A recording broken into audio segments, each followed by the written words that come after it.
तो मई 2025 ऑपरेशन सिंदूर, इसके बारे में ना बहुत कंफ्यूजन है और खबरें भी एक दूसरे से बिल्कुल अलग। कोई कहता है कि ये एक जबरदस्त हवाई लड़ाई थी, तो कोई कहता है कि ये एक बहुत ही सोचा समझा रणनीतिक पैगाम था। तो चलिए आज इसी गुत्थी को सुलझाते हैं। तो असल सवाल यही है कि ऑपरेशन सिंदूर आखिर था क्या?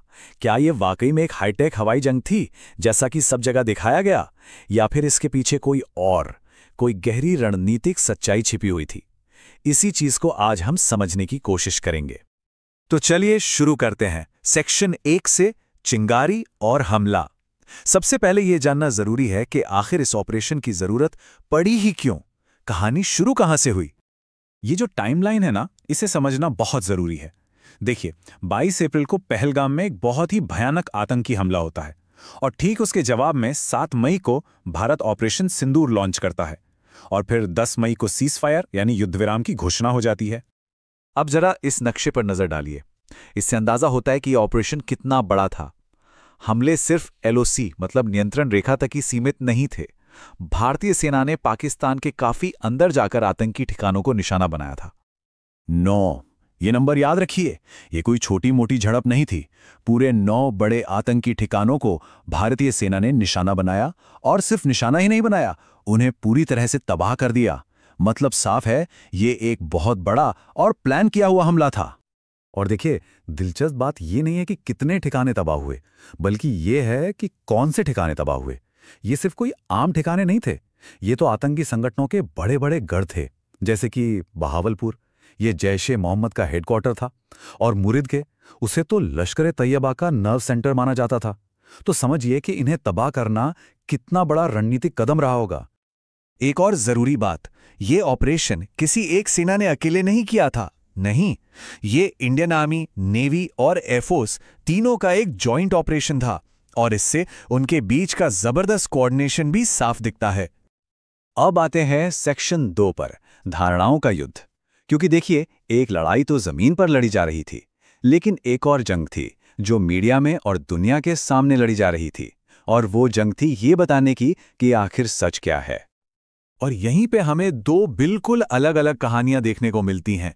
एक तरफ थी मीडिया की कहानी। मीडिया ने इसे बस एक टेक्नोलॉजी की लड़ाई बना दिया कि देखो, फ्रेंच राफेल और चीनी J-10 आपस में भिड़ रहे हैं। लेकिन दूसरी तरफ थी भारत की कहानी, जो कहीं ज्यादा गहरी थी। भारत का मकसद साफ था, आतंकी इंफ्रास्ट्रक्चर को खत्म करना और एक कड़ा संदेश देना। और इसी बात पर डॉक्टर वॉल्टर लैडविग की ये बात बिल्कुल फिट बैठती है। वो कहते हैं कि किसी भी फौजी कार्रवाई में अपनी कहानी को दुनिया के सामने सही तरीके से रखना उतना ही जरूरी है जितना कि जंग जीतना। और शायद यहीं पर भारत शुरू में थोड़ा चूक गया। उसने अपनी बात रखने में देरी कर दी और उस खाली जगह को दूसरों ने अपनी कहानियों से भर दिया। अच्छा, अब बात करते हैं युद्ध विराम की। जब लड़ाई रुकने वाली थी तो एक और बड़ा विवाद खड़ा हो गया। अमेरिका के राष्ट्रपति ट्रंप ने ऐलान कर दिया कि उन्होंने दोनों देशों के बीच समझौता कराया है, लेकिन भारत ने इस बात को फौरन खारिज कर दिया। भारत का कहना था कि ये डील सीधे तौर पर हुई थी, इसमें किसी तीसरे देश का कोई हाथ नहीं था। और फिर यूएन के मंच से भारत ने अपना पक्ष बहुत ही जोरदार तरीके से रखा। भारत की तरफ से पटेल गहलोत ने साफ साफ कहा, पाकिस्तान की सेना ने लड़ाई रोकने के लिए सीधे हमसे गुहार लगाई थी। मतलब किसी की मध्यस्थता की तो बात ही नहीं थी। सेक्शन 3, एक नपातुला संघर्ष। अब सबसे बड़ा सवाल ये उठता है कि क्या हालात सच में इतने बिगड़ गए थे? क्या हम वाकई एक बड़े फुल स्केल युद्ध के मुहाने पर खड़े थे?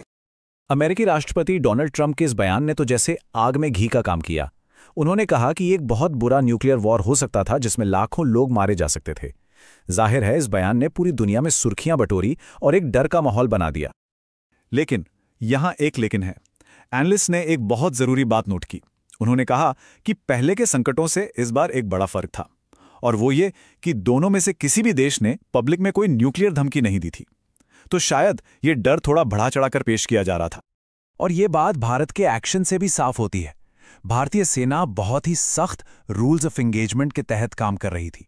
उन्होंने जानबूझकर ज्यादा जोखिम उठाया ताकि मामला पाकिस्तानी सरकार के साथ सीधे टकराव में न बदल जाए। ये बहुत बड़ा और सोचा समझा संयम था। और फिर यूएन में पटेल गहलोत का वो तीखा बयान, ये पाकिस्तान के जीत के दावों पर एक जबरदस्त तंज था। उन्होंने कहा, अगर टूटे हुए रनवे और जले हुए हैंगर जीत जैसे दिखते हैं तो पाकिस्तान को ये जीत मुबारक हो। क्या कमाल का जवाब था। तो अब आते हैं आखिरी सेक्शन पर, द न्यू नॉर्मल, यानी नया सामान्य। सवाल ये है कि इस पूरे ऑपरेशन का नतीजा क्या निकला? इसने इस इलाके में टकराव के नियमों को हमेशा के लिए कैसे बदल दिया? इस ऑपरेशन से एक नई रणनीति सामने आई, जिसे कहते हैं डिटरेंस बाय पनिशमेंट, मतलब सजा देकर रोकना। इसका मतलब बहुत सीधा है कि अब अगर कोई हमला होता है तो जवाब सिर्फ बचाव वाला नहीं होगा। जवाब ऐसा होगा जो हमला करने की काबिलियत को ही खत्म कर दे। और यही है वो नया सामान्य। भारत ने एक तरह से एक्शन लेने की अपनी शर्तों को बदल दिया। अब भारत को ये साबित करने की जरूरत नहीं है कि किसी हमले के पीछे सीधे सीधे पाकिस्तानी सरकार का हाथ है। अगर पाकिस्तान अपनी जमीन पर आतंकी गुटों को कंट्रोल नहीं कर पाता तो बस इतना ही काफी है सैन्य कार्रवाई के लिए।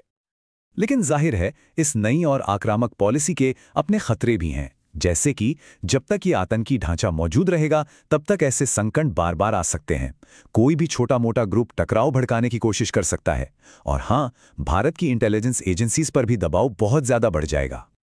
तो आखिर में हम इसी एक बड़े सवाल पर आकर रुक जाते हैं कि क्या इस तरह के नपे-तुले बल प्रयोग ने इस क्षेत्र को पहले से ज्यादा सुरक्षित बनाया है, या फिर इसने भविष्य में होने वाले और बड़े संकटों के लिए एक तरह की पटकथा, एक प्लेबुक तैयार कर दी है।